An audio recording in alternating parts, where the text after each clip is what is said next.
right now kasi, ano lang, like I said, yung availability, medyo, ang medyo naging clincher kasi dito, medyo hindi ganun katagal yung naging planning stage nito.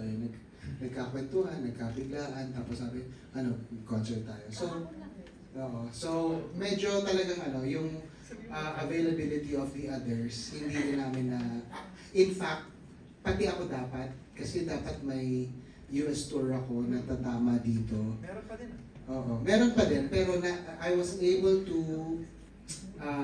work it out na after na lang nitong Sessionistas concert, tsaka na lang ako kalilipat. So I'm actually flying to the US after Feb 8. But truth be told, dapat hindi rin talaga ako kasama dito sa concert. Okay lang naman. Ano nangyari?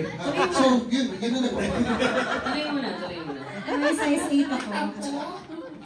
Pero si Richard Wood, availability din ang problema niya. Yes, so I messaged the management, Cornerstone, and yun yung reply nila sa akin, that meron yatang availability issues. So, yeah.